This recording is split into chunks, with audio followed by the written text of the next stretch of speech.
on passe tout de suite dans le vif du sujet. Alors beaucoup de personnes, c'est vrai, sont très bons en analyse technique. Alors ici, à la FAT, vous avez des experts. Et c'est vrai que l'analyse technique, c'est un avantage concurrentiel. Alors, il y a 20 ans, 30, et a fortiori, il y a une trentaine d'années, vous faisiez une analyse technique, vous étiez tout seul en fait. C'était un avantage qui était énorme. Et on constate qu'en effet, beaucoup de traders qui faisaient l'analyse technique, et notamment sur les matières premières, gagnaient des fortunes en faisant l'analyse technique. C'est normal, ils étaient tout seuls. Alors après, il y avait, on n'avait pas les technologies comme aujourd'hui, donc les graphes se faisaient souvent à la main, donc il y avait du travail, et néanmoins, vous gagnez avec finalement des stops qui étaient peu touchés, parce qu'on n'était pas dans le même contexte aujourd'hui. Aujourd'hui, vous mettez un stop, vous savez que vous pouvez le toucher en 3 secondes, juste par des robots, avec du high frequency trading, etc. Donc, faire l'analyse technique, c'est un avantage concurrentiel par rapport à ceux qui croient encore à la marche au hasard, à la rationalité des investisseurs, etc. Mais au fil des années, ils sont de moins en moins nombreux. Moi, quand j'ai commencé ce métier, c'est vrai qu'on nous enseignait, on nous disait, bah oui, hein, la marche au hasard, ce sont les marchés, on ne peut pas battre les indices, etc. Et j'ai découvert au fil des années l'analyse technique qui disait, bah non, il n'y a pas de marche au hasard. D'une part, il y a des tendances, il y a des zones d'achat et de vente, il y a des barrières, et en plus, on peut chercher des cibles, savoir quels sont les niveaux qui nous diront s'il faut sortir ou pas. Donc là, l'analyse technique, ça vous donne un avantage, c'est sûr, par rapport à l'investisseur moyen. Par contre, ça ne vous assure pas de gagner de l'argent. Je vais vous montrer pourquoi. Qui tiennent la position pendant tout le chandelier, ou inversement tous les vendeurs. Donc ça, c'est génial. Quand vous êtes acheteur et que vous voyez un Marubozu vert haussier, vous dites c'est bon. Vous entrez dedans. Sauf qu'un Marubozu, c'est une unité de temps. Ça peut être vous pouvez le faire en weekly, en daily.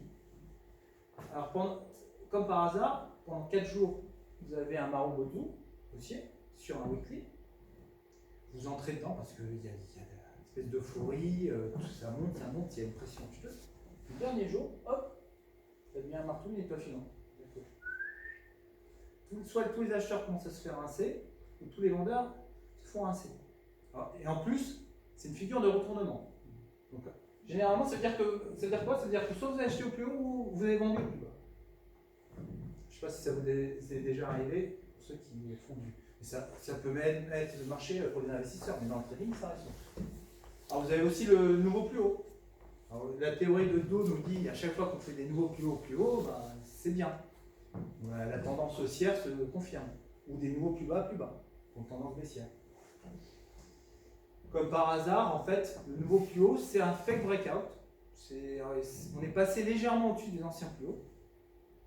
On repasse très rapidement en dessous des anciens plus hauts. Et puis en fait, c'est un reversal, c'est un horrible reversal. Donc le superbe nouveau plus haut qu'on avait repéré, qui est génial et on a mis de l'argent, devient un horrible reversal. Vous avez la moyenne mobile. Alors là, on en verra tout à l'heure quelques-unes. Mais bon, vous en avez une, je ne sais pas si vous aimez la 50 ou la 100, la 200, qui fonctionne très bien sur un titre donné. Et là, vous avez remarqué, par exemple, sur une action, qu'à chaque fois, elle rebondit sur la 200. Alors vous avez remarqué, c'est la 3e fois depuis 2 ans. Sauf que vous avez raté les 3 premières fois. Donc là, la 4e fois qu'on arrive sur la 200, là vous êtes prêt, là vous mettez le paquet.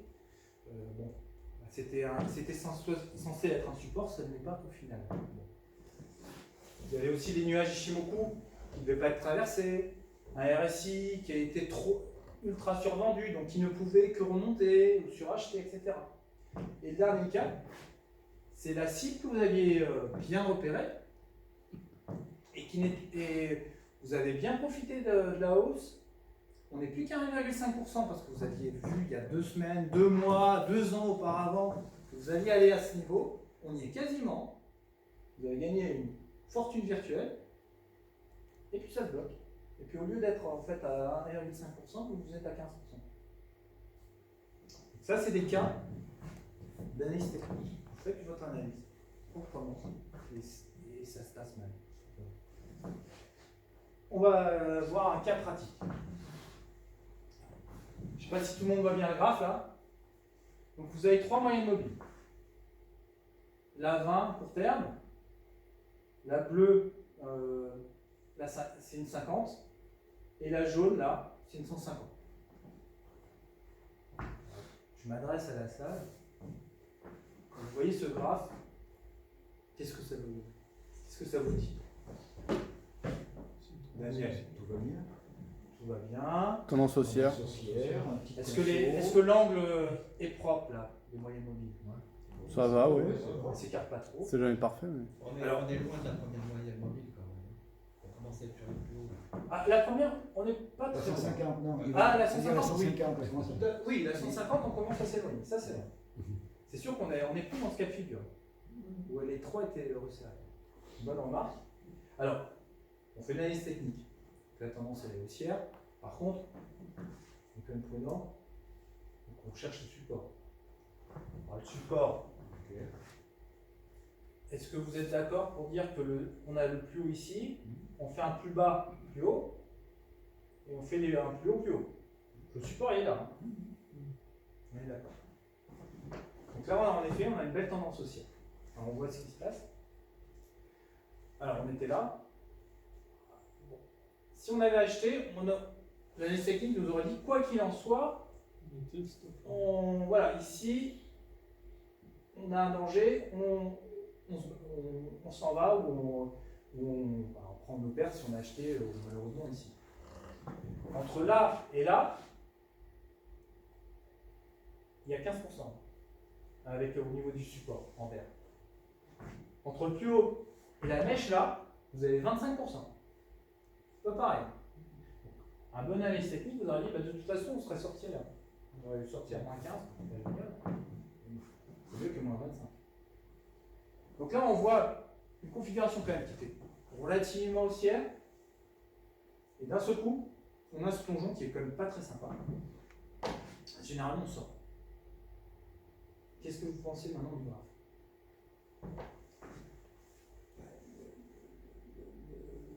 Le support, à terme, il risque de tenir. Il y a une mèche qui est absolument colossale. Les acheteurs, ils étaient là. Il était juste au-dessus de la 150. Il était à Ah oui, alors, ça c'est une journée. Hein. 3600. C'est-à-dire. Alors là, on fait la technique, oui. Ça pourrait faire une étoile du matin, ça. Oui. Sauf que là, Il faut la suivre. là c'est sur une journée. Oui. Mais On que attend vous la êtes passé, confirmation. on est passé par la phase moins 10 dans la séance. Hein. Oui. Et on termine à quasi 0. Donc là, je peux vous dire que là, au mieux, on serait si on était long là. Pas bien. Parce qu'on ne va pas attendre de voir le marché partir à moins 10. Parce que 25. sinon, là, vous sortez vraiment à moins 10, 25. plus les moins 10, moins 15, les on voit les limites. Et pourtant, on est bien d'accord qu'en amont, le graphe était quand même bien sympa. Ça, c'était 7 jours avant. On continue. Donc oui, regardez. En effet, comme disait très justement Daniel, la moyenne mobile de support, c'était la 150, la jaune. Donc en fait, on vient juste, entre guillemets, d'avoir un petit peu des sueurs froides. Et derrière, regardez, hop, on a un doji d'attente, on repart, et là, on a quoi? Ce que je vous disais tout à l'heure, hein, c'est ce qu'on appelle un maraud. Avec de à peu près 3%, hein, 3 ou 4%. Donc là, finalement, l'analyse technique, qu'est-ce qu'elle nous dit? Voilà, business as usual, boule. Regardez le RSI, il a tenu, il est allé failli être survendu et il repart comme en 40. Oui. Est-ce qu'on ne peut pas l'anticiper quand on regarde le début de l'année Ici, là. Voilà, avec le RSI, on peut voir une hausse sur 80 à 50. Ouais. Et après, quand on se projette, après, ici on voit une figure similaire, une remontée à 60, Oui. une progression légère, et après, ça va toucher Le bas du canal du RSI. Alors, on pouvait aussi se servir de RSI, tout à fait, déjà en amont. Et ce qui nous intéresse ici, c'est de se dire, bon, finalement, comme quoi l'analyse technique, bon, là on voit ses limites, hein, puisqu'on voit une figure ultra haussière, on passe quand même par un petit moins 25%. Bon, ça limite quand même le potentiel. Et on voit qu'enfin ça redevient haussier. Donc on passe à la prochaine. Mais c'est peut-être prématuré la question, mais comment tu peux te prémunir contre ça? Tu vas pas mettre un stop à 100% quand même. On va trouver des solutions ensemble. D'accord. Et déjà, on va voir ce qui se passe sur ce graphe en faisant l'analyse technique. La prochaine. Ça descend. Oui, bah, 10 contre 1, ça descend. Ah, voilà. ah, Donc là, on était là, hein, si on a roublé, on était beau. Hein. Là, on est à quasiment moins 40% par rapport à là. On est en train de parler d'une histoire où l'analyse technique, les fondamentaux, alors là, vous rajoutez les fondamentaux, les économistes, les journaux, tout le monde vous dit là, à ce moment-là, que tout va bien. Et pourtant, on perd 40% en 3 semaines. Donc ça c'est quoi? Est-ce que vous savez ce que c'est? Déjà, non mais je pose la question, vous voyez le graphe ou pas? Non. Non, je voulais dire, c'est vrai, comme disait monsieur, qu'il y a une belle divergence au niveau du RSI. C'est vrai. Sur le deuxième sommet, elle est quand même assez magnifique. Oui. Donc du coup, si on suivait la divergence, c'est une sacrée alerte baissière. Oui. C'est quoi, c'est le CAC 40, non? oui, mais est-ce que Oui. ça suffit? Non, tout à fait. Est-ce que ça Là, Faudrait peut-être on voir parle des deux sommets là. Le MACD, On trace ça et on trace ça. c'est ça. Et on a une divergence. Même avant, oui, le sommet avant. Alors, on y reviendra. Mais on reviendra en détail. Ce que je veux vous montrer là, c'est qu'on a moins 40. Regardez les bougies qu'on a. Là, on rigole plus. Hein. Non, Des séances de panique absolue. C'est quel produit? On- C'est pas le Nasdaq, ça? Ça s'est déjà produit. Mais je vais vous montrer tout à la fin. Je sais que c'est passionnant, mais on avance sur le graphe pour voir le film qui se met en place. Regardez. Ici, il fallait quand même, soit vous en rentriez, soit, mais il ne fallait pas vendre. En tout cas, il ne fallait pas vendre non plus. Parce que ce petit mouvement-là, on parle d'un rebond de 25%. Ici, là.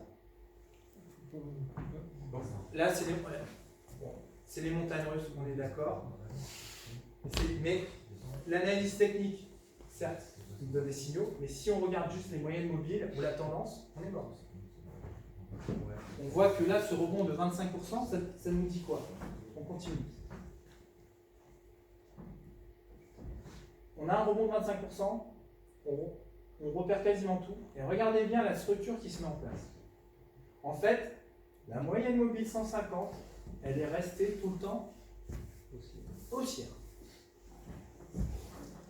Là, vous avez donc première tentative de rebond, on va chercher les plus bas, on a une divergence haussière, et regardez bien, alors pour ce, c'est soit une tête-épaule inversée avec une épaule qui est gauche qui est complètement dissymétrique, qui n'est pas propre, on est d'accord, soit c'est une tasse avec anse. Et on est en train de casser la ligne de cou ici, et donc avec comme objectif de revenir sur les plus hauts. Est-ce que tout le monde voit le potentiel haussier de ce graphe? Est-ce que c'est clair? Que si ça contient. Parce que du coup, Ah bah là on a déjà fait des plus hauts plus hauts. Là on a un plus bas, on a le plus bas d'ailleurs de l'année, on a un plus haut, un plus bas plus haut, et un plus haut plus haut. On est d'accord? Donc on met la prochaine. En RSI tendu. Là il n'y a pas beaucoup d'informations, on est en train de faire un plus haut donc ça va. On était là. Hein. Donc en fait, ça ne fonctionne pas, on baisse, on monte. On est à moins 70% ici, donc vous avez compris c'est le Nasdaq. Et pour la petite histoire, après les moins 70% ici, on est en mi-2001, on va rebondir de 50. Là, personne ne joue au rebond. Et si vous jouez le rebond, et que vous faites l'analyse technique, il est probable que vous achetiez au plus haut parce que ça va reperdre 70% derrière. Au total, on perd 87% entre le plus haut et le plus bas. Alors j'ai pris cet exemple pour vous montrer, avec une approche rationnelle, une approche technique, comment on peut se faire piéger. Et le principal piège, il est là. C'est la tendance haussière. Un des principaux pièges en analyse technique, c'est qu'on dit que de manière générale, d'ailleurs, on en parle aussi dans le trading, il ne faut pas se battre contre la tendance, c'est vrai, c'est une réalité. Mais si on se fie trop au graphe, on peut se faire massacrer. Surtout que là, vous voyez là, c'est long, hein, parce que les rebonds, ils sont violents à chaque fois, on a du mal à avoir du recul. Quand vous êtes là, quand je vous ai montré le graphe tout à l'heure, on ne savait pas qu'on était sur le plus haut historique qui serait après, on les reverrait plus de 15 ans après, en 2015. Ça a été long pour revoir des nouveaux plus hauts historiques sur Nasdaq, et avec quand même moins 86% ce trajet. Alors, oui, donc tout à l'heure, alors c'est bien d'avoir des experts en analyse technique, puisque en effet on avait. Est-ce qu'on pouvait prévoir? Oui, puisque on avait cette divergence baissière sur la RSI, que certains ont repéré, parce qu'ils ont l'œil exercé. Mais il fallait regarder ça. Il ne fallait pas regarder autre chose. Il ne fallait pas regarder les moyennes mobiles. Et il faut se rendre compte qu'on parle d'analyse. Donc oui, il est facile d'analyser un marché topiche. Et c'est vrai qu'en 2000, c'est une tarte à la crème. Tout le monde savait qu'on avait un risque de bulle. Que ça allait péter. Mais néanmoins, les meilleurs hedge funds et les traders ont perdu leur chemise. Même les meilleurs traders avec un money management d'enfer se sont fait rincer. Ils se sont fait rincer parce qu'ils ont essayé de shorter et puis ils se faisaient stopper.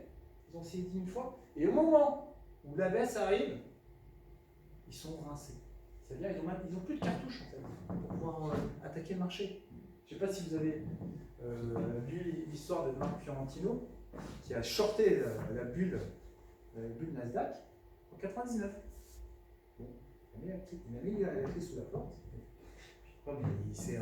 Il a remis quelques années avant de se constituer du capital. Ça, il faut garder ça en compte. Donc, un graphe, même une analyse, vous diront toujours, oui, c'est vrai, hein, même le Bitcoin, hein, tout le monde va vous dire, bah oui, à 19 000, c'était déconnant, à 3 000, c'était un margin, mais c'est toujours a posteriori, c'est toujours dans une logique d'analyse. On refait le film. Mais par contre, il est plus complexe d'avoir le bon timing, le bon mental et le bon money management pour maximiser ses gains. Alors, je vais vous donner un deuxième exemple. Là, c'est le URCHF entre 2012 et 2015. Donc, vous savez ce qui s'est passé, enfin pour ceux qui ne le savent pas, il y a quelques années de ça, la Swiss National Bank a dit qu'elle n'accepterait pas que le franc suisse s'apprécie trop fortement contre l'euro. Donc ils ont mis une barrière psychologique, un 1,20. Ça veut dire qu'il ne faut pas passer en dessous, parce que pour eux, 1,20, si on passe en dessous, le franc suisse vaut trop cher. Voilà, 1 euro doit rester au moins 1,20, 1,30, 1,40, ça sera encore mieux. Donc ils annoncent ça. Alors il faut savoir que historiquement, et ça c'est. Je ne suis pas remonté si c'est 100 ans ou 200 ans depuis l'histoire de l'homme, il n'y a aucune banque centrale qui a réussi à tenir un crédit. Ça s'est toujours mal terminé. Là on parle d'analyse fondamentale. Tous ceux qui ont essayé, ils ont perdu. Alors après, ça prend plus ou moins du temps. Ça dépend un petit peu aussi de votre économie. Est-ce qu'elle est riche? Mais la Ou est-ce Chine, que vous êtes un pays là la Chine, ils arrivent bien à contrôler.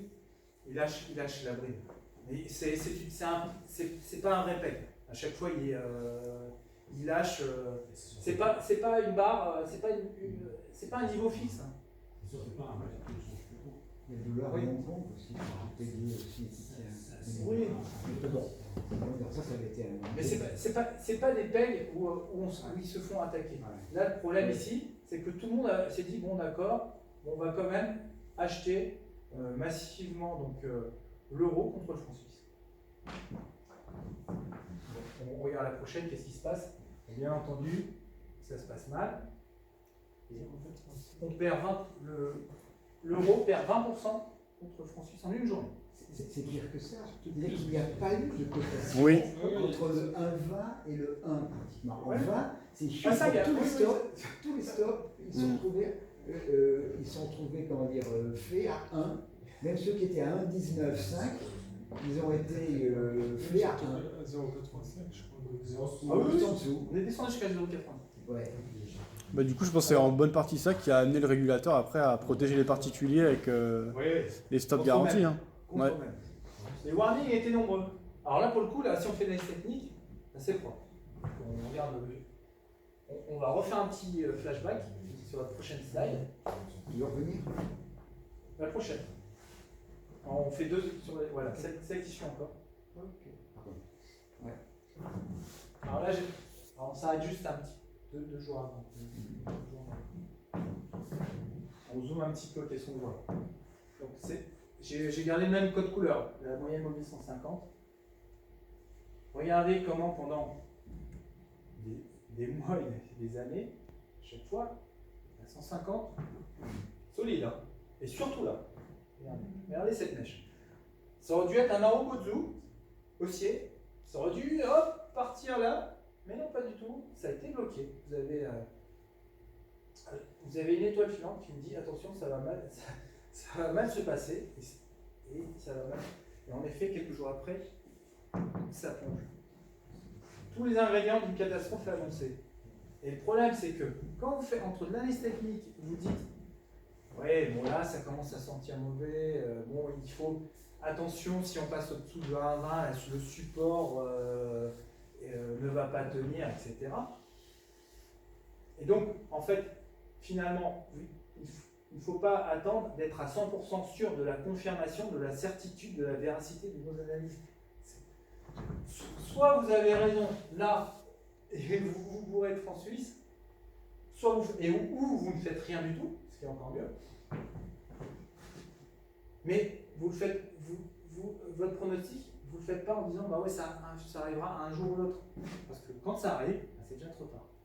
Ce qu'on a vu, ça se fait, c'est one shot. Et là, c'était méga vert. Là, le graphe était vert. Donc, soit voilà, vous achetez du franc suisse, vous dites ça va mal se passer, je ne sais pas quand, et vous n'attendez pas, vous ne dites pas bah non, on verra ce qui va se passer. Et en plus, il y avait les réserves de devise de la Banque suisse qui commençaient à Oui. vraiment bien. Fondamentalement, on avait plein d'informations qui nous disaient qu'il y avait un souci. Et là, cette dernière attaque ici, C'est à cause de l'action de la Fed aussi. nous disait d'être attentif. Et le problème, c'est l'analyse technique. L'analyse technique, on n'a pas de timing. En tout cas, c'est pas dans les prérogatives. L'analyse technique, c'est une photo. On dit, bah oui, voilà, en dessous de 19 à 20, ça va mal se passer. Le problème, c'est que quand ça se passe 2 jours après, et que vous n'avez rien fait, ça se passe en effet. Oui. Après, en 2015-2016, après, c'était. Qu'est-ce que ça donnait comme. Il y a eu un peu de volatilité pendant quelques semaines, quelques mois, et finalement, Il restait un 0,5. le franc suisse s'est déprécié petit à petit, là, pour revenir autour des indices. Il y a des brokers au tapis. Mhm. La fixe M. D'autres qui ont fait de l'argent. Alors, voilà, analyse technique versus trading. L'analyse technique, c'est l'analyse, elle est stratégique. Vous placez vos pions, c'est une photo. Vous êtes en train de jouer aux échecs. Les choses se positionnent, après on refait. Alors après on a le multi-time frame, on peut dire attendez, oui, c'est un positionnement, mais on peut regarder à plus court terme ce qui se passe. Mais néanmoins, ça revient toujours au même. C'est statique. C'est pour ça que je dis c'est stratégique. C'est du positionnement, on regarde les zones de support. Le trading, c'est pas stratégique.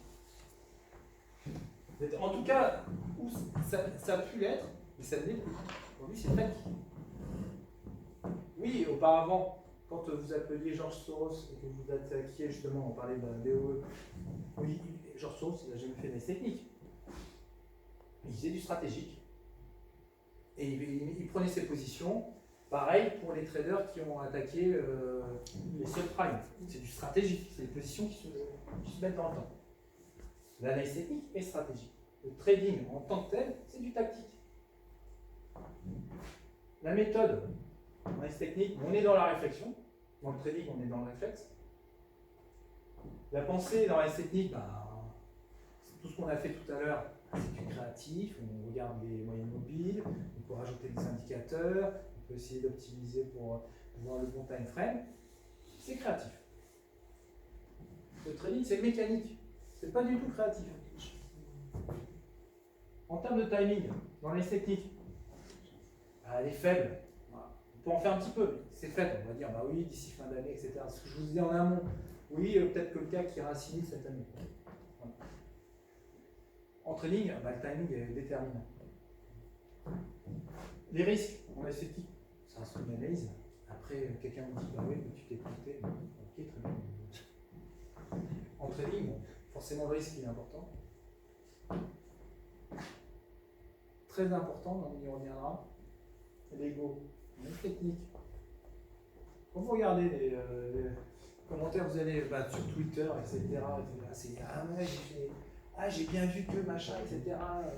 Bon, l'ego il est important. Mais je dis analyse technique, c'est analyse, c'est économiste, c'est des points de vue.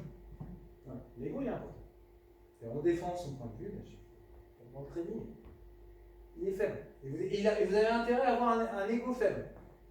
Alors, si vous faites les deux, faites un petit peu ce qu'il faut faire. On va y revenir après. J'ai fait une petite métaphore pour essayer de vraiment comprendre finalement c'est quoi l'analyse technique et un trader. Pour moi, l'analyse technique, ou un analyste, c'est un critique d'art. Et un trader, c'est un marchand d'art. Alors, l'analyse technique, lui, c'est un critique qui sait de quoi il parle, il voit les tableaux, il regarde les graphes, donc il connaît les règles, il ouvre les recettes pour que ça marche. Il est passionné, il adore regarder les graphes, il peut en parler pendant des heures, ce qui était bien, ça c'était bien fait, le tableau était bien fait, le graphe est propre. Le marchand d'art, lui, n'est pas du tout dans la logique. Alors, il les connaît, il sait que bon, lui, c'est un beau tableau, etc. C'est un beau graphe, ça lui parle. Mais il adapte ses choix selon ses moyens. À un moment donné, il peut mettre que 10 000 euros, 100 000. Il a un timing à respecter. S'il est passionné par une œuvre, il y a une œuvre qu'il adore, ou un graphe qu'il adore, il ne sera pas plus mis en avant que les autres. Ce n'est pas parce qu'il adore le graphe du Bitcoin qu'il va en faire forcément, parce que il faut acheter à ce moment-là de l'or ou du Nasdaq, peu importe. Et il cherchera parmi ces trades ou parmi ces œuvres d'art, ceux qui ont plus de potentiel, et il assurera d'avoir un bon turnover. Le marchand d'art, qu'il ait des Picasso ou du Turner, etc., lui, ce qu'il veut, c'est vendre ce qui est à la mode. Le trader, c'est pareil. Ce qu'il veut, c'est d'avoir ce qui est à la mode. Son seul but, c'est de trouver un couillon qui achètera le plus haut possible ou de vendre le plus bas. Si short. Donc, devenir trader, c'est devenir un marchand profitable et non un passionné par ce qu'il achète et ce qu'il vend. Il y a des milliers de très bons critiques, il y a très peu de bons marchands d'art. Il en est même daté du trader. Alors j'aurais pu même pousser l'analogie en disant que dans ce milieu de l'analyse technique du trader et critique marchand d'art, on aurait pu rajouter des brocanteurs, soit les traders un petit peu opportunistes avec des petits fonds ou des scalpers, et on aurait pu rajouter les maisons d'enchères, qui seraient les gros hedge funds ou les banques d'investissement, qui ont encore plus de puissance de frappe. C'est bon. Voilà, bon, c'était une petite analogie. On fait beaucoup d'analogies dans le trading, mais bon, celle-là, je trouvais qu'elle était sympa. Alors, là, depuis tout à l'heure, je suis un peu critique des techniques, mais bon, c'est à raison.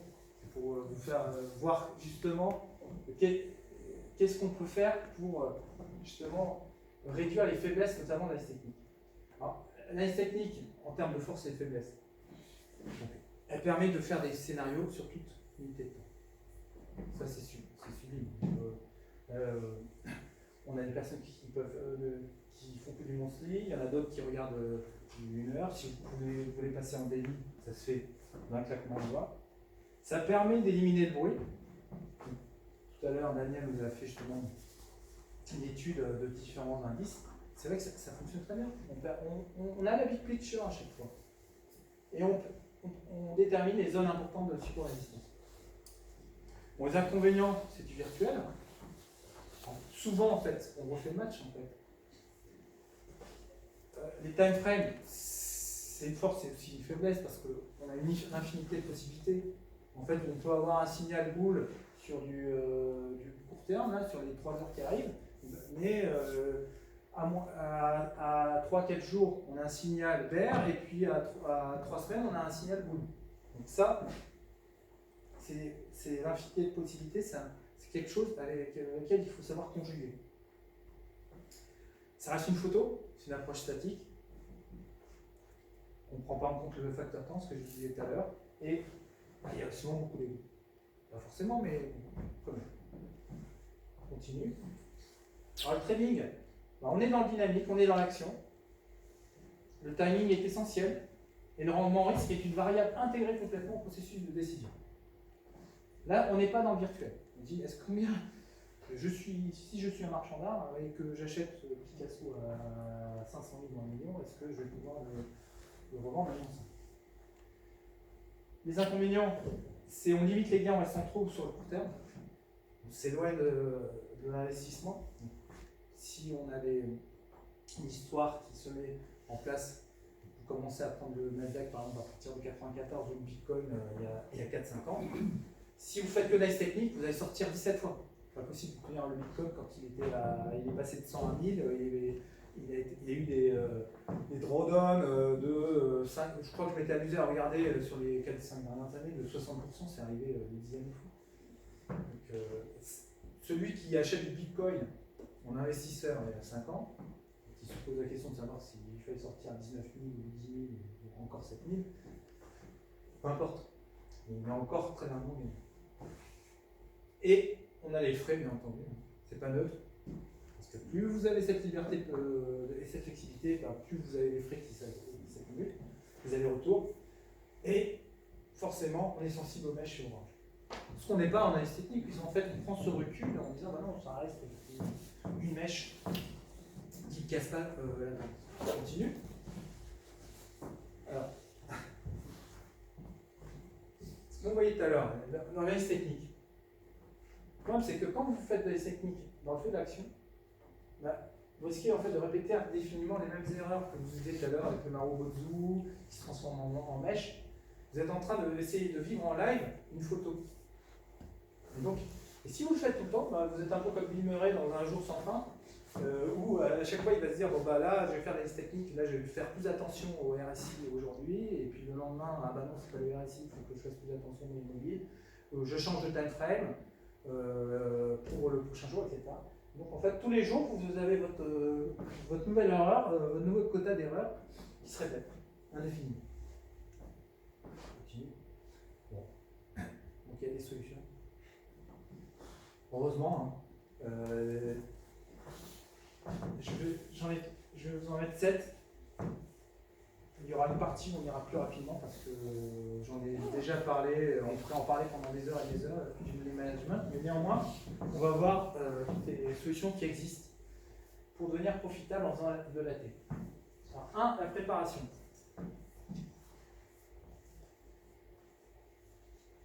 Donc, un trader est un professionnel, donc il est préparé. Alors, la préparation, c'est vrai que c'est un petit peu exhaustif, mais néanmoins, il faut être un petit peu conscient que, en tout cas aujourd'hui, le trading, c'est encore plus difficile qu'il y a quelques années parce que le nombre d'intervenants s'est démultiplié. Les technologies se sont également démultipliées. Et là, pour celui qui n'est pas un informaticien qui fait que des algos, qui veut faire du trading classique en analyse technique, il faut vraiment faire ça d'un point de vue professionnel. D'une part, il faut un plan de trading. Un plan de trading, donc il faut savoir qu'est-ce que vous allez faire combien vous allez mettre d'argent en moyenne. C'est le business plan du trader. Pour faire ça. D'accord. Savoir est-ce que vous allez regarder surtout du weekly, du daily, etc. Le trader maîtrise ses setups. Il a de l'expérience. Et il s'en souvient surtout. C'est bien d'avoir de l'expérience, mais c'est surtout bien de se souvenir il y a une configuration quand même qui fait rappeler quand même des mauvais souvenirs il y a quelques mois, quelques années. Chaque matin, il a un agenda, tout simplement. Il dit là, je vais me concentrer sur. Si vous faites des actions, sur les publications. Si vous faites des indices, vous savez qu'il y a des événements macro qui vont arriver à certains moments de la journée. Il récite ses gammes. Donc il repasse en revue ses trades. Il voit ses analyses, si elles ont collé.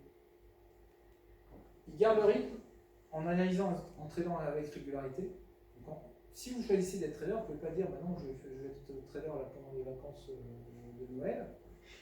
Puis je verrai au mois d'avril, mai, si j'en refais un petit peu. Malheureusement, c'est comme un sportif de haut niveau. Si vous voulez en vivre, il faut trader avec régularité. Alors, ça peut être pas forcément d'ailleurs sur du réel, hein, mais il faut garder le rythme. Et il est conscient de son physique, il monte en puissance quand il est en forme, il réduit la voilure si besoin.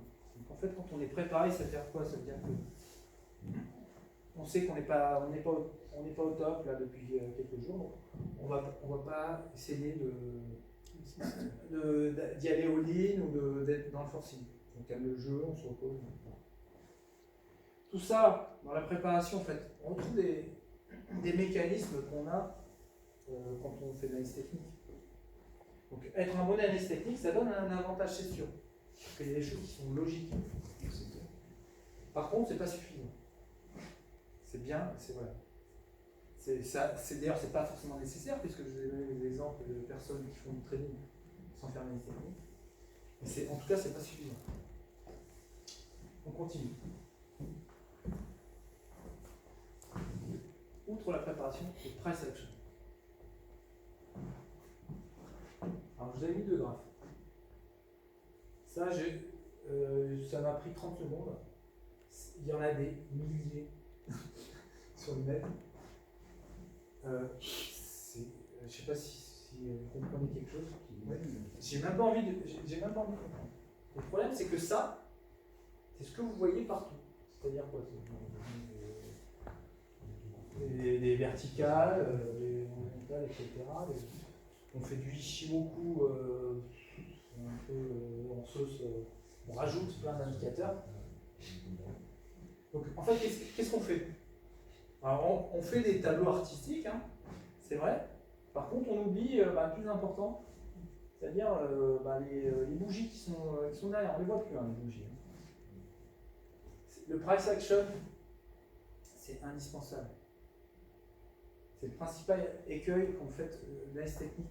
Vous êtes face à ce monde d'opportunités, monde de graphes, des indicateurs, il y a des centaines d'indicateurs. Et en fait, vous commencez à faire que ça. Vous vivez que d'indicateurs. Or, le plus important, ça reste quand même le prix. Hein. Vous aviez les premiers traders qui faisaient du tape, qui avaient juste des bandeaux. Au début du XXe siècle, ils apprenaient par cœur les chiffres, ils connaissaient les prix par cœur. Hein. Il y avait beaucoup moins d'actions à l'époque. Et donc, ils se répétaient comme ça, en litanie, 50,2, 50,2, 50,3, et alors ils voyaient le chiffre, ils se le répétaient, parce qu'ils n'avaient pas de graphe, ils n'avaient rien, il y avait juste un chiffre qui passait toutes les 5 minutes pour une action donnée. Et bien néanmoins, quand vous lisez un petit peu, je ne sais pas si vous avez lu les ouvrages sur Jesse Livermore, il fait du price action, et ça ressemble même presque à de l'analyse technique, tellement, en fait, il dit, oui, et là, il y a les acheteurs qui ont commencé, qui résistent à ce niveau-là, on est déjà dans la logique de support, de résistance, et ça, on parle de quelque chose qui a été fait il y a 90 ans. Donc même sans faire de graphes et d'indicateurs, juste en restant sur les prix, et là, je parle même juste de chiffres, ou même, on pourrait parler des spécialistes du carnet d'or, les prix sont suffisants pour faire du trading. Ça, c'est vraiment indispensable. Les graphes, c'est bien, mais vous pouvez rester que sur les prix. Et juste des bougies, ça vous permet déjà, même sans mettre aucune moyenne mobile ou en n'en mettant qu'une seule, déjà de voir quelle est la tendance. Et ça, je pense que c'est vraiment essentiel parce que forcément, moi déjà quand je vois déjà 2 indicateurs, voilà. Pour moi c'est limite. Ouais. Généralement un indicateur max avec en complément du price action, ok. Et si vous en rajoutez, si vous en avez 4-5, généralement, on ne peut pas faire du trading profitable. Enfin, à mon avis. Hein. Et simplement de faire une bonne analyse technique. On continue. Oui, merci. Oh, bon, price action, d'accord. Est-ce que quelqu'un fait du price action? Parce que là, on est des spécialistes de l'analyse technique. Est-ce que vous savez ce que c'est que le price action? Tout le monde. Un petit peu. Bah, de toute façon, c'est l'étude des bougies en elles-mêmes, quoi, des variations de prix. Quand les acheteurs viennent, quand les vendeurs viennent, la force, etc. Quoi. Ouais, c'est ça. Vous en faites un petit peu ou Moi, je regarde toutes mes journées, je fais au moins une demi-heure de chart avec rien. C'est-à-dire uniquement si les supports résistance. Mais j'enlève tout et je passe mon temps à regarder comme ça. Et là, je trouve que là, on voit bien l'action des prix dans ces conditions et on comprend comment une journée commence, comment les choses sont orientées. Exactement. Alors, je vais rappeler quelques principes pour vous. C'est en complément en fait. Le price action, en fait, c'est de l'analyse technique, mais dans sa version la plus simple possible. Donc, on regardera en KISS, hein, on fait simple. On regardera en premier lieu les bougies les plus larges et les mèches les plus longues, puisque c'est là en fait où il y a, les acheteurs et les vendeurs se sont le plus confrontés. On est vraiment dans cette logique en fait de savoir qui prend la main, qui en d'étouffer le camp adverse. On cherchera les extrêmes et les supports résistance. Chaque bougie a son importance vis-à-vis de la précédente. Si vous ne comprenez pas ça, vous ne pourrez jamais faire un price action. En fait, on est dans un jeu de domino. On peut pas dire, on va pas dire simplement, on va peut-être reprendre un graphe Daniel pour illustrer. Peut-être le Nasdaq, on peut remonter sur le graphe du Nasdaq De tout à l'heure. de tout à l'heure. Oui.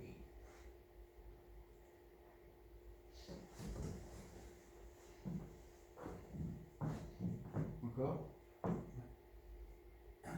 Bon, oui, par exemple ici. Là, on voit le combat à chaque fois des boules et des verres. En fait, on va regarder comment les bougies font réagir avec la précédente. Ou avec, à la rigueur, les 2-3 précédentes. Vous voyez qu'ici, là, la bougie rouge, en fait, elle attaque la précédente, mais surtout la hausse ici. Elles sont en opposition. Là, les verres commencent à s'exciter. Après, ils se font encore étouffer. Donc là, on voit cette bougie là qui attaque la précédente. Les verres se remanifestent. En fait, simplement voir qu'il y a un peu plus de rouge ici que là, ça vous indique simplement que là, il y a soit des personnes qui ont un peu plus de puissance, en tout cas qui ont les moyens de commencer à faire pression, qui n'avaient pas auparavant. C'est ça le price action. Simplement de voir les bears, ils commencent à se manifester, ils commencent à larguer. Là, ils commencent à vendre du Apple, ils commencent à vendre du Qualcomm, etc. Oui. J'ai une question. Est-ce que tu fais attention au volume, que ce soit par exemple en daily ou en intraday? Parce qu'en fait, il y a les deux postures. Il y a celle qui dit que tout est dans le chandelier, dans le prix, et qui a besoin que de regarder le prix et donc pas les volumes. Et il y a un autre point de vue qui est de dire non, il faut regarder en fait les volumes distinctifs. Et il peut y avoir des choses très intéressantes, même avec des corps vrais qui sont par exemple très petits et des gros volumes, ça peut vouloir dire quelque chose. Alors, moi je suis pas très fan des volumes aujourd'hui. Je pense qu'en effet, par le passé, les volumes avaient vraiment du sens. Aujourd'hui, la hausse, il y a tellement de CFD, tellement de dérivés sur tout. On a des dérivés de tout sur tout. Donc, vous n'avez pas forcément. Pourquoi acheter l'action Apple quand vous avez le CFD par exemple? Non mais ça c'est important. C'est comprendre qu'en fait, le prix par contre, lui, il va pas. Que ce soit des CFD ou l'action réelle, ça évoluera de la même façon. Donc le volume, oui, c'est un plus. Mais déjà, bien maîtriser les prix, c'est faire déjà cet effort en amont. Les volumes en plus seront d'une certaine façon moins obligatoires. Mais les volumes permettent par contre de voir quelques jours avant, généralement c'est avant les grosses bougies en fait, on peut avoir par exemple une excitation ici, là. Et ça c'est important. Quand vous êtes sur des niveaux où il ne se passe pas grand chose et que vous voyez qu'il y a des acheteurs, oui, les volumes là ont du sens. Pourquoi? Parce qu'ils n'ont qu'une envie que tout le monde profite de la fête. Et là quand on est après dans l'action, et là on parle du Nasdaq qui a la planète entière qui investit dedans, là ça fait trop de sens. Les volumes sont ultra importants au départ. Après, je pense qu'il y a des spécialistes qui font sur du volume, hein. Il n'y a pas de religion, hein, chacun. Mais je pense que déjà, bien comprendre les prix, bien passer du temps à voir la logique, les volumes après deviennent pour moi un petit peu accessoire. Et on voit ici, justement, que les acheteurs, on n'en a pas parlé, ils commencent, ils sont moins forts. Il y a les mèches hautes, exactement. Et là, en fait, les verts commencent à prendre la main. Ces verts là, en fait, ça commence à devenir rouge. Et ce qui va se passer derrière, les shorts là, les hedges, ceux qui ont vraiment, qui n'ont pas shorté ici, mais qui ont shorté là, ils sont coordonnés. Et là, ils attaquent. Ils attaquent les petits porteurs, ils attaquent tous les investisseurs, parce que ils savent que c'est le timing, il est là. C'est pas, ils ont essayé là, ils pensaient que ça allait le faire, et là, ils y vont. Alors, on a fait un petit détour, hein. Mais c'est pour illustrer un petit peu c'est quoi le price action. Voilà, chaque bougie a son importance. Combien de bougies bulls consécutives, de bougies vertes? Est-ce qu'il y a un endroit, un path of least resistance, est-ce qu'il y a un endroit qui a l'air fragile pour une sortie haussière ou baissière? Voilà, au final, c'est comprendre les rapports de force en présence durant la bataille. On continue. Trouver ces setups. Alors, tout le monde parle de setup. Il y a 7-up, il y a setup, mais c'est pas pareil. Qu'est-ce que. Bon, un setup, c'est laté pour les nuls. Hein. On simplifie au maximum et on est dans une logique mécanique et répétitive. C'est pas ça. Alors, c'est quoi un setup? Est-ce que vous pouvez je vais faire un petit sondage. Quels sont les déterminants, les composants d'un setup obligatoire? C'est les points d'entrée, non? Non, ce que je me trompe. Non. Oui? Une information accessible rapidement par amnésie. Non. C'est une suite d'indicateurs préprogrammés où on sait quel signal on attend. Ouais. Non. Si, on se rapproche. Après, setup, ça peut définir plusieurs choses, hein, parce que je pense que les personnes faisaient écho à d'autres setups. Les setups sont les configurations. C'est une actualité sur quelque chose qui se passe précisément à l'instant T en rapport avec un passé de setup. Non. C'est un ensemble de conditions sur une ou plusieurs unités de temps et que tu vas que tu vas respecter. Oui. Alors. Si le RSI repasse les 70 Ouais. à la baisse en 5 minutes et que, je sais pas moi, tu as une autre condition sur le H1 et que tu rentres sans te poser de questions. Alors là, c'est un exemple de setup. Mais c'est quoi les composantes qu'on retrouve à chaque fois dans le setup? Si on devait définir un setup de façon la plus simple possible. Des conditions d'entrée, des conditions de sortie. Alors on est pas mal, ouais. Une configuration. Ouais, c'est ça. Un setup, c'est une configuration. Voilà, alors on tourne autour. Un modèle. Mais alors, c'est intéressant parce qu'en fait, on se rend compte que Ouais. même si on fait de la T, même si on met dans le trading, etc., on a du mal à définir clairement un setup. Donc là, je pense que ça, alors là, il faut le garder, on sait la prochaine. Je vais vous dire c'est quoi exactement un setup. On a Oh, pardon. J'ai un peu mis. un timing. Un setup, c'est Je passe là? le celle d'après. C'est un timing. Un setup, c'est par exemple, est-ce que je vais le faire à l'ouverture du marché européen, à l'ouverture du marché américain, et en time frame. Et est-ce que je vais regarder en 5 minutes, en 4 minutes, en 1 heure, ou en 1 minute, ou en 3 ticks. Ça, c'est la première composante, un timing. Le deuxième, c'est un signal. Alors, un signal, c'est un petit peu ce que disait tout à l'heure Denis. Hein. C'est le RSI passe en dessous de 50, etc. Ou on a 3 bougies vertes. Mais attention, un signal, c'est pas un trigger. Et c'est ça la grosse différence. Ce qu'on n'a pas en fait dans les techniques, qu'on a dans le trading, dans le setup, et quand on sait ce que c'est qu'un setup, c'est le signal et le trigger. Le signal vous dit simplement on se réveille. Vous voyez, c'est un peu. Vous êtes un pilote d'avion et vous voyez qu'il y a une aiguille là, qui penche un petit peu vers la droite. Au lieu que tous, vous savez, on a 50 petites aiguilles là, elles sont bien horizontales, verticales, puis il y en a une qui penche. Là, vous voyez, on dit ouais, il se passe quelque chose. Donc ça, un signal, c'est ça. On peut faire un setup. On a un signal, on dit bah ça peut être le RSI qui passe au-dessus de 50. Mais c'est pas parce que le RSI passe au-dessus de 50 que vous allez freiner. Donc là vous avez un déclencheur, un trigger. Là le trigger, vous savez que potentiellement il peut se passer quelque chose. Vous avez des règles spécifiques. Et cette règle, elle est respectée. Donc là, bah, comme son nom l'indique, vous appuyez sur l'échelle. Et on fait aussi un stop pour un take profit. On sait où on se bat. Et pas de target. Mais le target et le profit, c'est pas la même chose. Ça n'a rien à voir. Non, ce que tu appelles un take profit, c'est un signal de sortie. C'est un signal de sortie. C'est-à-dire que Un si take ton profit, RSI c'est un stop gagnant. Un stop pour moi, j'aurais dû mettre stop loss, pardon. Stop Oui. loss ou take Ah, profit. d'accord. Ok.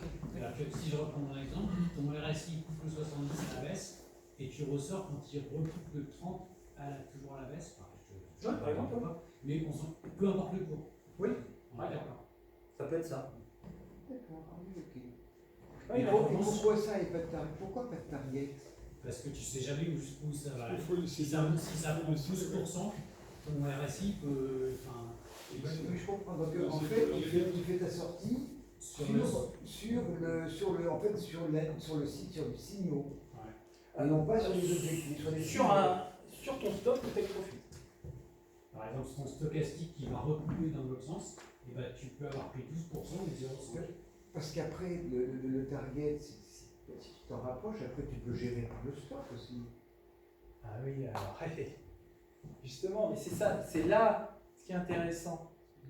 C'est que quand tu es dans une logique technique, et forcément, tu dis, bah, ma target, c'est de revenir sur l'ancien plus haut ou des anciens plus bas. Et à partir de ce moment où tu te dis ça, bah, forcément, psychologiquement, tu vas commencer à te dire, bah ouais, on en revient à mon cas, à mon exemple, où on n'est plus qu'à 1,5% de ma target. Par contre, le 15% de baisse, derrière, suit directement. Mais ça, quand tu te rapproches, tu le gères par le stop. Tu le gères, oui, si tu mets un take profit, oui. Mais si tu te mets une target, en fait, la logique du setup, c'est de dire, je réfléchis, Tu gères par le stop en fait. Voilà. Tu gères par le stop. Tu gères par le stop. Tout au long du trade, tu le gères par le stop. Exactement. Et tu ne sors pas sur une notion d'objectif, mais sur une notion de signal qui te dit que c'est en train de se renverser. Soit de signal, ou comme tu l'indiques très justement, quand tu te rapproches de ta target, tu tu mets, voilà, tu colles le stop au face. Tout simplement. Oui. Oui, mais là, on est dans le trading. On n'est plus dans les techniques. Tout à fait. Alors, Christophe, excuse-moi, tu fais quoi comme différence entre le signal et le trigger? Ils sont forcément sur la même unité de temps? Ah, généralement. Généralement. Tu donnes Bah, des après, le signal peut être sur une unité de temps plus longue, si tu veux. Et ça sera plus, si tu veux, un signal plus long sur un trigger qui sera sur plus short. Donc, tu peux avoir sur 2 unités de temps. Tout à fait. Mais généralement, je pense que si tu es sur ton graphe et que tu ne veux pas tout disperser, et c'est ça en fait la grosse différence, tu fais vraiment du trading, c'est que tu ne peux pas non plus passer sur tous les time frames et te dire bah oui je fais du 5 minutes ou 1 minute puis non, 15 minutes. À partir du moment où tu rentres dans cette logique, je pense que ça se passe pas forcément bien. Sauf si vous êtes super intelligent. C'est pour ça que moi quand je dis quelque chose, quelqu'un qui me dit oui alors j'ai monitorer en 5 minutes, ouais, mais finalement c'est 3 minutes et je suis repassé en 1 minute pour pouvoir faire du fine tuning. C'est très bien. C'est bien, mais alors si tu arrives à le faire tout le temps, bravo.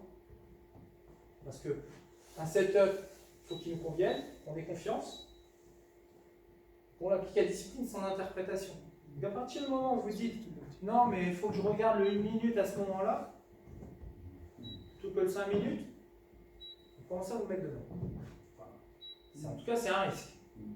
Sauf si vraiment vous avez un cerveau qui soit exceptionnel, mais moi c'est pas moi, honnêtement moi c'est pas mon cas. J'ai compris que le multi-time frame c'est très bien en analyse, enfin analyse technique. Faire du multi-time frame en réel, en faisant du trading, c'est compliqué. Parce que c'est déjà appliquer ces setups, simple en théorie, complexe en pratique. Donc, alors si en plus on fait de l'interprétation, c'est encore plus compliqué. En swing, tu as le temps. C'est quand tu fais du scalping que tu as le temps. Ah non, En swing, tu as le temps, tu as toujours le temps en swing. Oui, non. Il faut quand même. Le principe du setup, c'est d'entrer en confiance. Parce que si on dit oui, c'est pas très important, oui, c'est que j'ai acheté du bitcoin j'ai 8 000 ou 9 000, et puis c'est pas, c'est vas-y photo, ça a décollé au-dessus des 10 000, on est en swing, et pourquoi pas. Mais comme par hasard, on fait cette logique en disant bah, je suis pas à 1000 $ près, et vous rentrez à 8 000 et ça part directement à 7 000. Et par contre, les 19 000 derrière, on ne les a pas vus. Donc c'est quand même cette logique où on dit bah voilà, moi j'ai mon stop et j'ai un signal, et même en swing, bah, ça permet de ne pas entrer avec peu de confiance. Parce que le piège, c'est de se dire finalement, je ne suis pas 2% près, je sais que ça va gagner 20%. Certes, ça c'est la théorie, mais en pratique, au lieu qu'on se prenne une marge de 2%, on part directement avec une pomme de 4%, et puis là on commence à.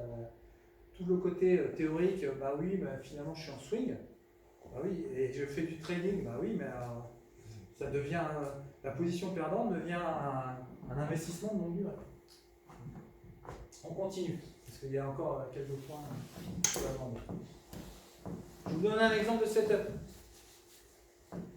Sympa. Il marche.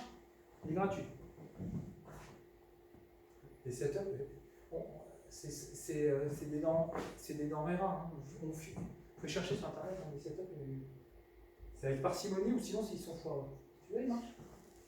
Donc il faut l'appliquer tout le temps. Alors, je ne suis pas allé chercher bien loin.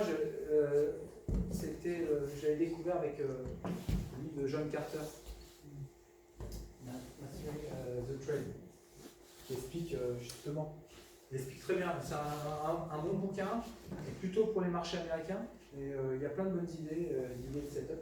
Donc ça c'est un setup, donc un time frame, donc 5 minutes à l'ouverture, j'ai oublié de mettre l'ouverture.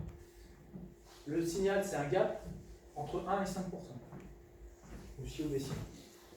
Le trigger, à partir de 10 minutes, une bougie attaque le gap. Donc on va dire un gap baissier, là vous avez la veille, on commence là, et au bout de 10 minutes, au lieu que ça reste en trailing range ou que ça parte vers le bas, ça commence à monter un petit peu. on entre dans la bougie suivante qui confirme la tentative de complément. Et on a un stop take profit qui sera de plus en plus serré quand on se rapprochera du gap.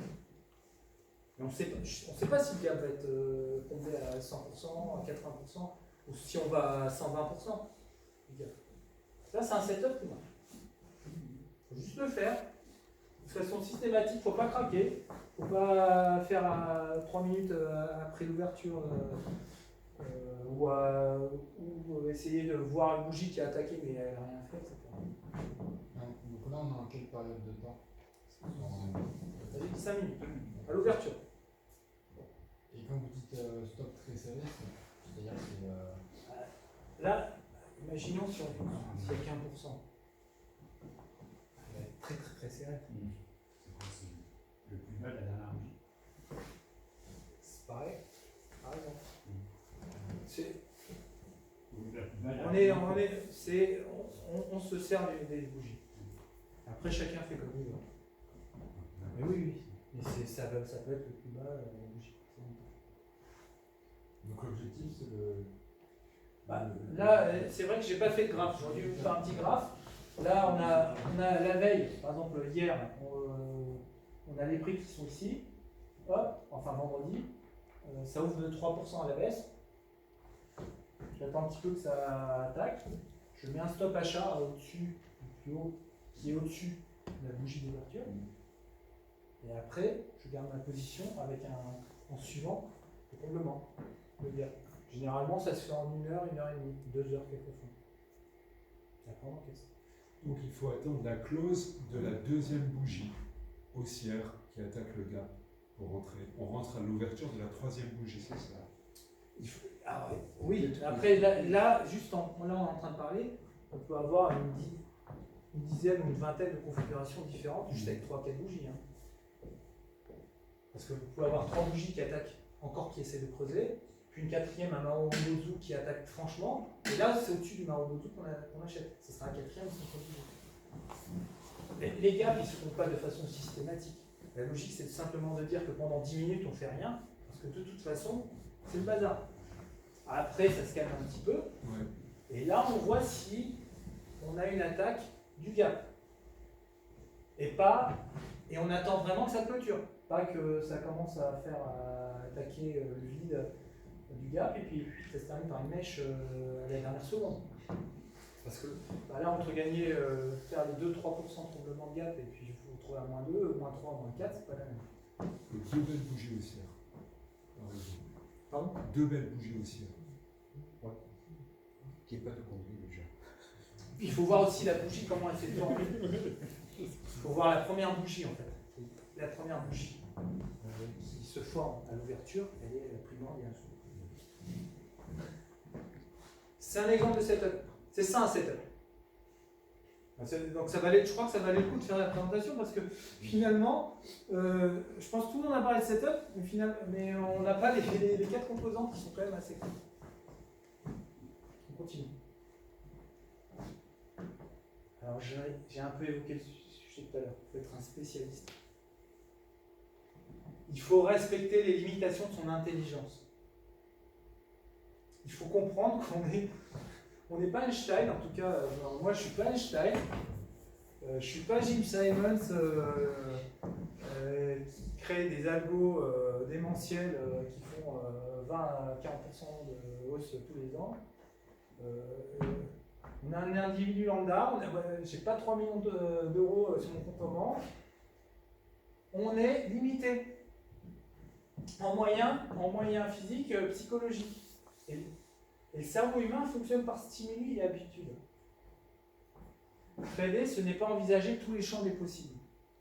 Si vous faites ça, vous faites de l'analyse, tranquillement, sans enjeu, le week-end ou le soir après clôture, détendu, il n'y a pas de sous, il n'y a pas de danger. Si vous commencez à faire le champ des possibles, même en investissement, hein, en live, votre cerveau il va vous dire ouais, vends tout. Alors plus bas, bien sûr, achète. Pourquoi? Parce qu'on vend l'émotion. Et le cerveau, là, il a besoin de stimuli. Il a besoin de sa dose. Donc, Donc là, on rentre dans le cercle vicieux du trader perdant, c'est-à-dire la majorité. Parce que on va trader par stimuli. On va refaire ce que je vous ai montré tout à l'heure.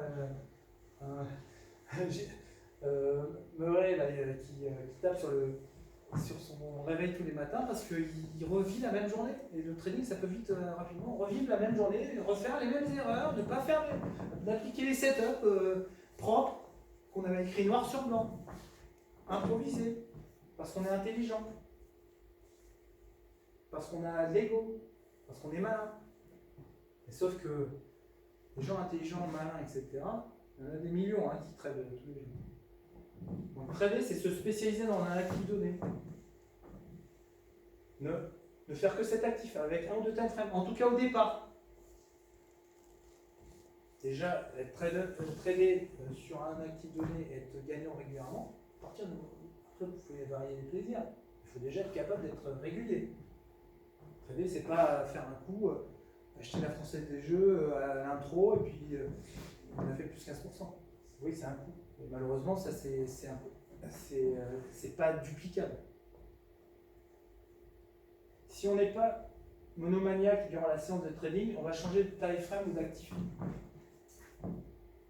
pour trouver un qui convient. Parce que le graphe, il n'est pas bien en fait en 5 minutes, ce que je vous ai dit tout à l'heure. En 1 minute, il est plus sexy. Les pertes sont assurées. Il faut rester toujours dans les mêmes routines, les mêmes habitudes. Il ne faut pas improviser. En tout cas, vous pouvez improviser, faire du créatif. Comme le week-end, il n'y a pas d'enjeu. Quand on fait de l'analyse technique, on essaie de se projeter. Si vous le faites, vous voulez être créatif pendant quand les marchés sont ouverts et que vous rentrez en position, ça va souvent mal se passer.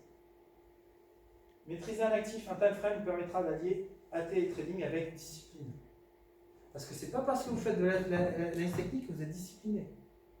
C'est pas parce que vous êtes un analyste fondamental que vous êtes discipliné.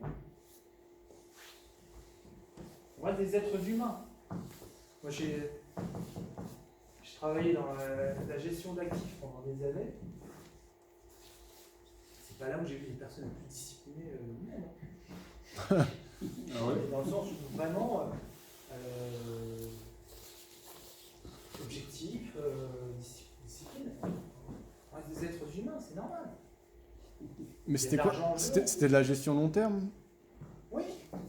Sur action ou sur obligation? Surtout tout type d'actif, c'est pas forcément. On reste des êtres humains. La discipline, là, la vraie discipline, vous l'avez chez les sportifs, chez les traders de haut niveau, mais dans la gestion d'actifs, même dans tous les métiers de la finance, il n'y a pas forcément. On ne demande pas d'être discipliné au départ. On demande juste il y a des règles. Oui, il y a des règles de risque à respecter. Ouais, voilà. Donc c'est un peu une discipline imposée quand même. Mais là, non, parce que là on parle de discipline en termes de contrôle de soi. Sans aller dans la caricature, on voit dans les films les Golden Boy là, qui pètent un câble. Bon, c'est pas là, on est d'accord. Et simplement, la discipline, refaire les mêmes choses, les mêmes routines, quand ça marche, c'est plus l'exception que la règle. Parce que on peut rester dans la finance et faire son métier sans avoir forcément des règles bien établies vis-à-vis, en tout cas, des investissements. Mais on reste des êtres humains. Donc être spécialiste. C'est bien. Oui. Alors, il faut s'entraîner. Alors le mode démo, ça vous avez des démos qui vous permettent de voir ce qui marche pas. On peut mettre des setups dont je vous parlais tout à l'heure. Vous avez des fonctions replay, je ne sais pas si vous connaissez, ça vous permet de regarder barre par barre ce qui s'est passé il y a 6 mois. Donc, vous pouvez voir et rentrer dans cette logique de price action en étant complètement neutre. Backtesting, très bien. Et le coaching, parce qu'on reste des êtres humains aussi, il faut être coaché. Si vous entraînez sérieusement, vous augmentez les probas de réussite. On le verra. Je vais être rapide. Money management, c'est stop loss, take profit, donc ça rejoint un petit peu ce qu'on a vu sur les setups. On rajoute des targets.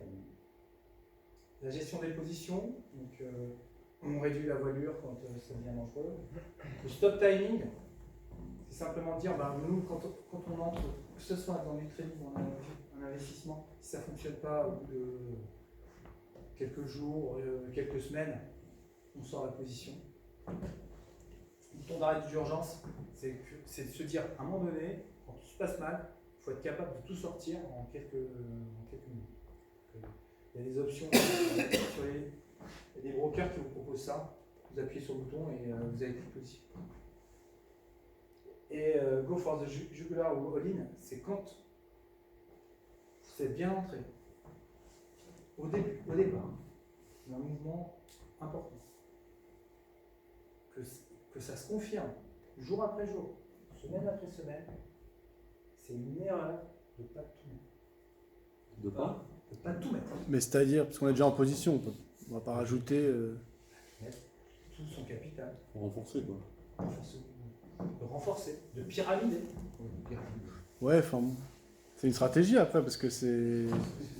Non, parce que le problème, c'est que c'est tellement rare que si tu le fais pas, tu vas être dégoûté pour ta vie entière ou pour plusieurs mois ou plusieurs années. Si vraiment il y a l'alignement des planètes, que tu es entré au moment où personne n'avait compris ce qui était en train de se passer, ce qui t'arrivera très rarement, et que tu as commencé à monter en puissance, et que tu dis oh non, c'est bon, c'est fini, là, si tu fais pas ça, à mon money management, tu niveau zéro. Parce que tu vas. Au moment où les probas sont plus en ta faveur, et je sais pas, imaginons que pour Christophe Prime, le cas qu'on voit dans Big Short, là, il commence à se dire bah ouais, non, mais c'est vrai que ça sent mauvais, là, on a shorté pour 1 million, allez, on monte à 1,5 million. Bon. Puis ils disaient bon, ils ont gagné 10 millions ou 50 000. Quand il y a ces occasions, si elles arrivent, ce que je nous souhaite à tous, il faut y aller. Tout mettre. Alors, il ne faut pas l'avoir fait en une fois, justement, c'est pas un coup de poker. C'est simplement dire, on pyramide sur des prix qui sont corrects au départ, dans une logique. Alors, en respectant ces setups et en voyant, en constatant jour après jour que le phénomène commence à se généraliser. Ça arrive. Ça peut nous aider en une jeune arrivée, tout simplement. Et c'est très rare. Si ça arrive, il faut y être. Parce que sinon, une belle carrière de trader successful devient un vrai loser. Parce que là, vous avez raté le coup. Vous vouliez gagner, faire doubler, tripler le capital, et vous avez augmenté de 10% de votre capital, et bien les fois d'après, là ça va chuter. Parce qu'il y aura tellement de frustration sur le moment où on avait raison, que l'ego va se mettre en branle et va dire non mais t'es un génie, t'avais prévu le truc, bon ok t'as fait 10%, là j'y vais quoi. Sauf que vous allez aller au moment où il ne faut pas. Donc il faut le faire. En termes de money management, c'est la règle. Si vous voulez tenir dans le temps, s'il y a des occasions où il y a l'alignement des planètes, il faut y aller. C'est ce qu'avait le go for the jugular, en fait, c'est l'expression qu'avait utilisée George Soros. S'il avait attaqué la vélo, il y allait. Il a empilé les milliards. Ils ont gagné quasiment 2 milliards. C'était le coup du vie.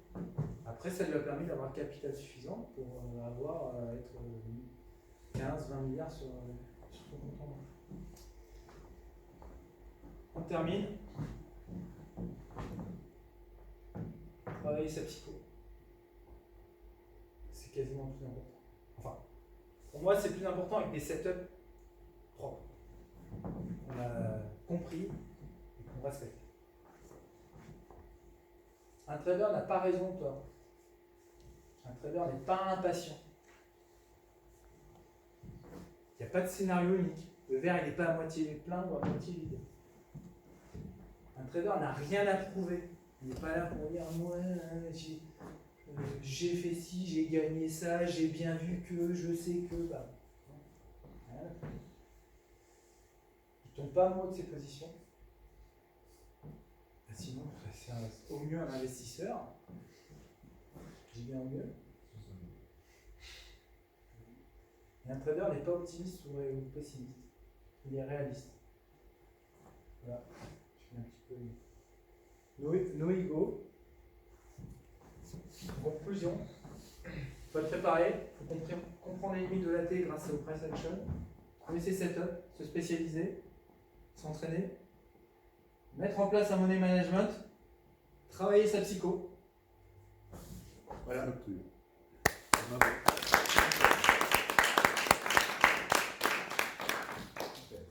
on a des questions, vous retrouvez. Ah. Est-ce que tu penses que avec l'arrivée des algorithmes, par exemple sur les indices, on voit des mouvements et des volumes énormes arriver, par exemple sur une unité extrêmement réduite, une minute, on peut avoir vraiment d'un seul coup une explosion de volume, une explosion de volatilité. C'est vrai. Moi j'ai le sentiment que parfois ça peut fausser justement l'analyse technique traditionnelle, parce que c'est des logiques en fait de terme et d'explosion en fait qui sont tellement subites. Alors il y a deux moyens en effet d'être moins sensible, ou voire de ne pas être victime en fait des algos, des robots. D'une part, il faut rallonger le time frame, comme ça, et sur les minutes, c'est moins piégé. D'ailleurs, ça c'est facile. Et le plus dur, c'est éloigner ces stops, ou en tout cas utiliser, quand on peut, les stops mentaux. Comme ça, quand il y a des mèches qui sont très violentes, on peut rester en cohérence avec son plan au départ, et donc ses setups, en se disant non, je laisse la mèche attaquer, ça se stabilise, je mets mon stop au-delà de la mèche. Parce qu'avoir deux mèches consécutives, là les combats sont... Mais tu sais pas que c'est une mèche. Non mais tu vois que ça part, comme tu dis, violemment, pas dans ta direction. Si tu es rentré correctement, et pas 5 minutes avant, tu vas te rapprocher de tes prix ou tu es en train d'attaquer tes prix d'entrée. Dans ce cas-là, il ne faut pas réagir, il faut laisser un petit peu du temps pour repositionner un stop physique qui là, pour le coup, aura du sens parce qu'on va se retrouver sur les graphes qu'on a vus tout à l'heure avec ces fameuses mèches où on était sur les plus hauts ou des plus bas. Et souvent, en fait, ces dernières mèches qui sont assez violentes, sont là via les algos, via les robots, pour rincer tous les stops. Et le problème, c'est humain, on a envie d'avoir des stops qui sont positionnés parce qu'on se dit ouais mais si on passe en dessous de ça, ça va mal se passer.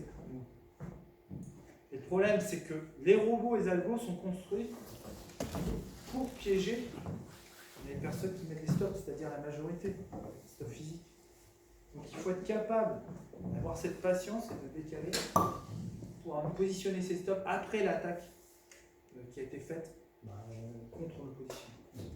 Parce que généralement, s'il y a eu cette attaque, c'est que les algos savent qu'on a raison, enfin en tout cas que c'est des trades gagnants et qu'il y a du monde qui est dessus, mais il faut rincer tout le monde pour qu'il y ait le moins de participants possible. Il y avait une autre question? Oui, tu as parlé tout à l'heure de spécialisation. Oui. Faut-il aussi se spécialiser sur les marchés, enfin sur un marché donné? Oui. Parce que là, tu as parlé juste d'actifs. Ah ben, il faut même, dans l'idéal, il vaut mieux même se spécialiser sur une ou deux actions, par exemple, Ouais. ou sur le forex, sur une ou deux paires, une paire même. Parce que c'est un peu comme beaucoup de choses dans la vie, en fait. À partir du moment où ça fonctionne, c'est que vous avez trouvé une méthode qui vous convienne, qui fonctionne sur un actif donné, même si c'est un peu différent avec un autre actif, il y aura quand même des similitudes. Et là, vous pourrez dupliquer. Et si vous êtes gagnant un petit peu sur un actif donné, puis vous dites bah non, je vais faire un petit peu, je vais changer. Vous n'allez pas travailler sur le processus, mais plus sur les opportunités. Il faut travailler sur les opportunités. Ça, c'est important. Travailler aussi simplement sur les setups et sur son processus et voir si on est capable de le respecter, c'est plus simple si vous faites toujours la même chose. Parce qu'on peut vite se dire bah non, mais c'est pas grave.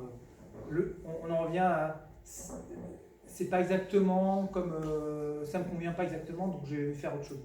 Le problème, c'est qu'on peut rapidement on peut passer des actions au Bitcoin, du Bitcoin à l'or, etc. sans aucune logique. Et on devient finalement un analyste. Et c'est vrai qu'un analyste technique, hein, on peut zapper comme ça, comme Daniel a fait au départ. Mais dans le trading, ça fonctionne moins. S'il y a une dernière question. Oui, j'en ai envie. Est-ce que tu penses qu'avec le temps, l'analyse technique, le fait que tout le monde la connaisse, ça peut devenir justement un élément qui contre le succès de l'analyse technique? Par exemple, une épaule tête-épaule ou une épaule tête-épaule inversée sur, par exemple, un euro USD, par exemple, un truc vraiment, tout le monde l'a vu. Et donc, du coup, tout le monde le sait et ça marche pas. Alors, c'est vrai qu'il y a de plus en plus de monde qui fait l'analyse technique, ça c'est évident.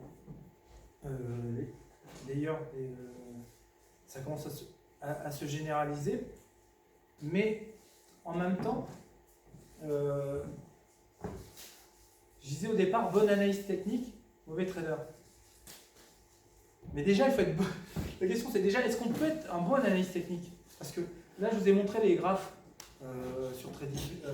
J'ai regardé sur la page d'accueil de TradingView, et 80% des graphes sont comme ça. C'est-à-dire c'est du grand n'importe quoi. Juste être un bon analyste technique, vous faites partie déjà d'une minorité sur un phénomène qui n'est encore pas généralisé. Peut-être qu'en dans 10 ans, tout le monde fera l'analyse technique, que du coup le niveau global va encore monter de 2-3 crans, un peu comme il y avait le poker en ligne au départ. Je ne sais pas si vous vous souvenez. Au début, il n'y avait que des débutants, on ne connaissait pas les règles. Ah tiens, j'ai une couleur. Oui, bon, maintenant c'est complètement généralisé. Et c'est vrai qu'on peut avoir quelque chose qui ressemble un petit peu à ça. Modulo le fait que d'un côté on a des milliers d'actions disponibles et que de l'autre côté on avait un jeu de 52 cartes. Donc faire les techniques, le monde il est infini. Parce que on peut être spécialisé, je parlais de la spécialisation, on peut être spécialisé pour travailler que sur du 5 minutes ou du 2 minutes et bien gagner sa vie en faisant des graphes, une tête-épaule très courte sur 3-4 heures. Faire du scalping en faisant une analyse technique. Et à côté de ça, avoir cette approche un peu plus mastodonte, gestion d'actifs, sur du daily où on voit une tête d'épaule qui se met en place ou pas. Oui, je pense que chacun y trouve. Parce que ce que l'analyse technique, là, pour terminer sur l'exemple avant de la tête d'épaule, ce que l'analyse technique ne donne pas, c'est outre le fait du timing, c'est de se dire quand est-ce que vraiment c'est en train de céder la ligne? Si vous n'êtes pas capable de bien comprendre toutes les bougies, vous allez dire oui, non, ça a testé là, non. Alors qu'en fait, les bougies qui attaquent, elles ont vraiment du sens.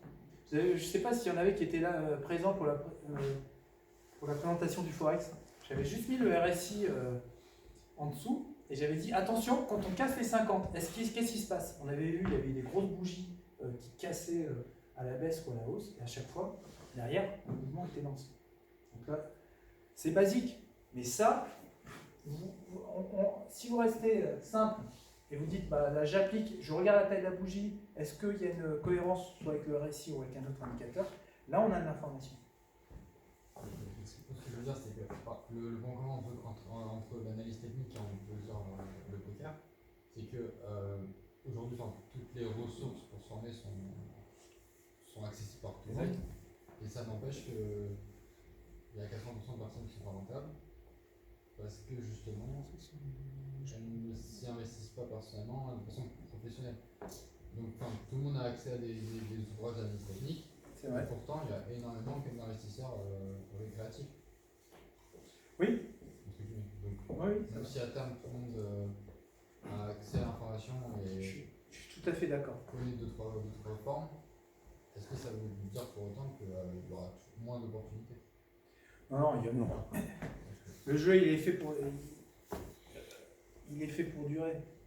C'est vrai que la bourse en tant que telle, et après le trading et même l'analyse technique, c'est un jeu qui a résisté aux guerres mondiales.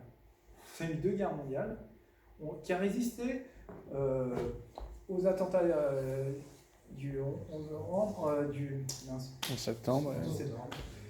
oui, et donc, qui a résisté à différents cracks, à des bulles qui ont explosé, aux crypto-monnaies. Et ce qui est sûr, c'est que quoi qu'il arrive, je pense que même on sera déjà plus ce monde que le jeu continuera de continuer. Alors via l'analyse technique, peut-être qu'il y aura encore des outils qui sont encore plus performants. Mais c'est clair, moi je me souviens quand j'avais commencé ce métier, je m'étais dit, non mais un jour tout ça va péter. Ça va péter. Et je dis, il y a tellement d'argent qui ont été faits, etc., que derrière, et en fait au bout de la crise de 2008, comment ça s'est passé derrière, je me suis dit ouais, bon ça repart. Et finalement, en étudiant l'histoire, et on remonte, la bourse ça existe depuis quasiment 150 ans. Ils ont eu les mêmes, c'était la fin du monde à la fin du 19e siècle, ils avaient dit non mais c'est fini, là tout va péter, bon il y a la première guerre mondiale, bon les gars là il n'y aura plus de bourse, deuxième guerre mondiale, etc. Et je pense que ça sera toujours la même histoire, quoi qu'il arrive.